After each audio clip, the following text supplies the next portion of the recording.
Cara untuk membersihkan hati dan pikiran kita, sekaligus meluruskan niat kita, itu kurang lebih ada 5 hal yang dapat ditempuh. Terutama mohon ibu bapak ya, tolong perhatikan yang 5 ini dan amalkan, aplikasikan, contohkan kepada anak cucu kita. 1, caranya dengan banyak membaca dan mengkaji Al-Quran. Di antara fungsi membaca dan memahami bacaan Quran itu adalah salah satunya membersihkan penyakit-penyakit yang ada di dalam jiwa kita. Ada 2 jenis penawar. 1, penawar obat fisik, dikenal dengan dawa. Penyakitnya daun, obatnya dawa. Jadi kalau kita berobat ke dokter, diberikan resep, kemudian obatnya berbentuk kapsul atau tablet, itu dalam bahasa Arab dinamakan dawa, obat fisik. Yang kedua, ada namanya obat jiwa. Dan obat bagi penyakit yang memang sudah tidak bisa ditangani lagi oleh makhluk. Jadi ini puncak segala penawar, dinamakan dengan syifa. Dinamakan dengan syifa. Quran itu di antara fungsinya adalah menjadi syifa, penawar, obat, penghilang penyakit-penyakit yang ada di dalam jiwa, sekaligus mampu menyembuhkan penyakit fisik yang sudah tidak bisa lagi ditangani oleh dawa. Apa dalilnya? Harus ada dalil ya. Quran surat Al-Isra, surat 17 ayat ke-82. Quran surat Al-Isra, surat 17 ayat 82. Wa nunazzilu minal Qur'ani ma huwa shifaa'un wa rahmatun lil mu'minin.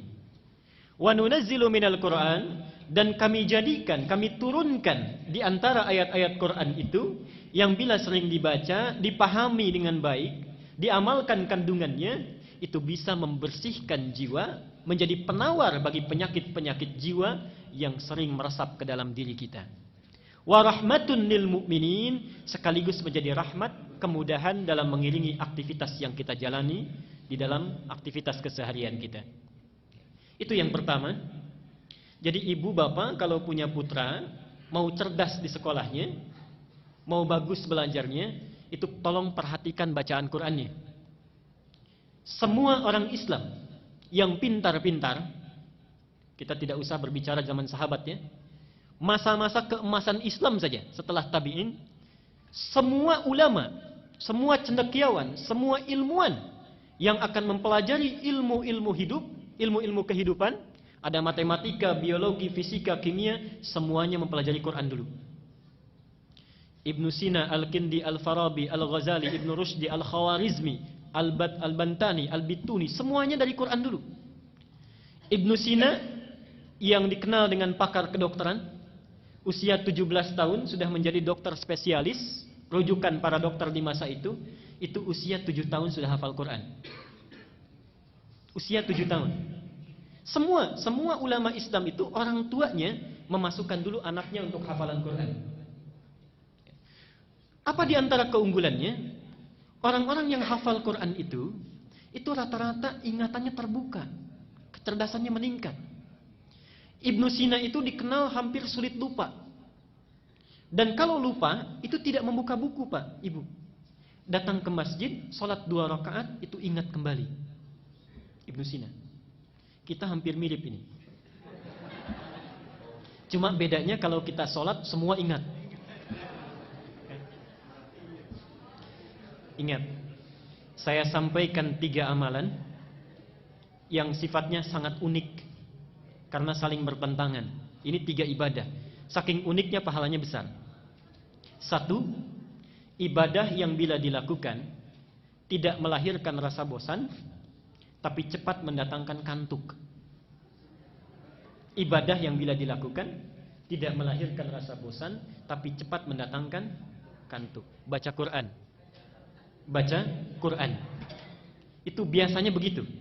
Kalau baca internet, majalah, koran bisa 1 jam, baca Quran 5 menit saja sudah pegang mushaf, sudah ngantuk. Sampai kaget mic. Berarti betul. Yang kedua, kan tidak ada sampai sekarang orang bilang saya bosan baca Fatihah, gitu ya. pasti terus. Tapi baik dibaca dalam sholat ataupun biasa itu cepat ngantuk. Yang kedua, satu amalan yang dilakukan saat bersamaan, mengingat sesuatu yang lupa, sekaligus melupakan sesuatu yang diingat. Ingat sesuatu yang lupa, sekaligus melupakan sesuatu yang diingat. Sholat. Saat kita bertakbir itu, seharusnya kita kan ingat ya, ini rakaat pertama, kedua, tapi bisa lupa. Dan saat yang bersamaan bisa mengingat sesuatu yang lupa. Kunci ditaruh di mana ingat, kan? Buku hilang di mana ingat, arisan tanggal berapa belum dapat ingat, juga semua masuk. Ya. Dan yang ketiga, amalan ibadah yang semuanya bagus, yang bila dilakukan merekatkan sesuatu yang renggang sekaligus merenggangkan sesuatu yang rekat. Unik. Merekatkan sesuatu yang renggang sekaligus merenggangkan sesuatu yang rekat. Nikah. Nikah itu ibadah yang dilakukan bisa merekatkan sesuatu yang renggang. Ini tidak kenal dengan si A, setelah dinikahi menjadi saudara mahram bil musaharah. Saking dekatnya disebut persaudaraan ini mahram. Artinya anak yang tadinya belum bisa melihat aurat ibunya yang tidak pakai kerudung, sekarang boleh melihat ibunya rambutnya tanpa hijab. Mahram bil musaharah, saking dekatnya. Tapi saat yang bersamaan merenggangkan sesuatu yang rekat. Coba lihat. Ada anak perempuan dikandung, berat ibunya mengandung, dilahirkan berjuang hidup dan mati, diasuh, nakal, menanggung malu, dibawa ke pesta mempermalukan, dibawa ke masjid main-main, itu kan? Setelah dewasa, tumbuh cantik, belum genap, belum sempat dipetik buahnya, sudah dibawa oleh orang lain yang baru dikenalnya.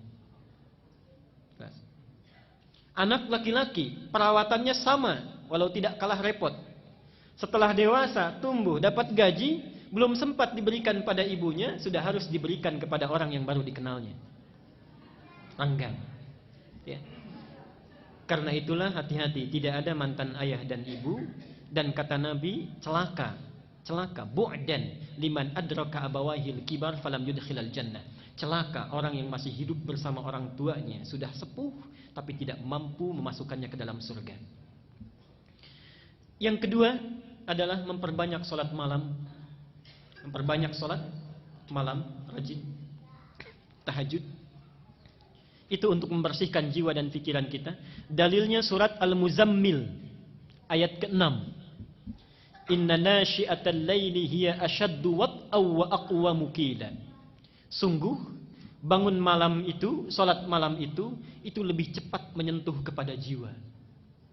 Di antaranya bisa membersihkan diri kita. Saya cepat saja. Al-Muzammil ayat ke-6.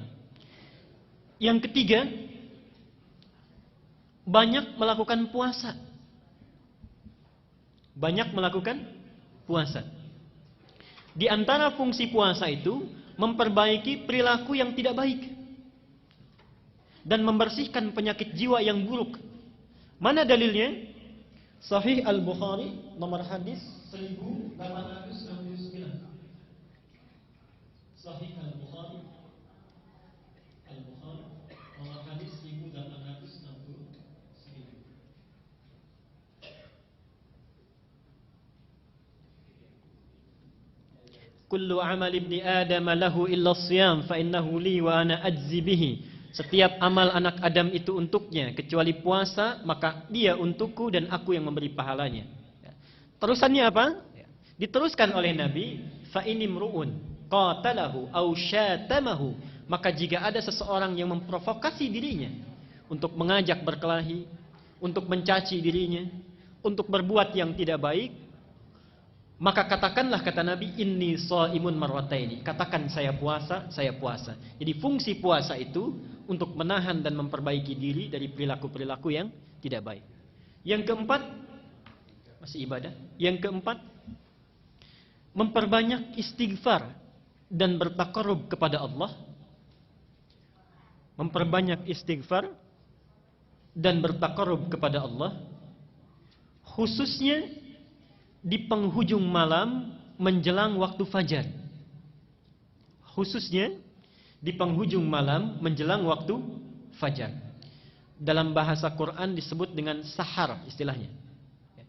Wabil asharihum yastaghfirun. Surah Az-Zariyat surah ke-51 ayat ke-18 dalilnya. Wabil asharihum yastaghfirun. Dan yang kelima, yang terakhir, memilih teman yang baik, berkumpul dengan orang-orang yang soleh. Ilmu kita bagus, hati kita baik, tapi berkumpul dengan orang-orang yang jelek, perilaku anak pun akan terpengaruh. Ini maaf Pak Ibu ya, tolong mulai sekarang itu kalau cari-cari sekolah, cari universitas, cari yang 5 kriteria ini baik. Yang bisa memberikan akhlak yang baik, tempat yang baik. Jangan sekedar pandai ya, pandai itu gampang dicarinya. Tapi carilah sekolah yang memberikan akhlak yang baik.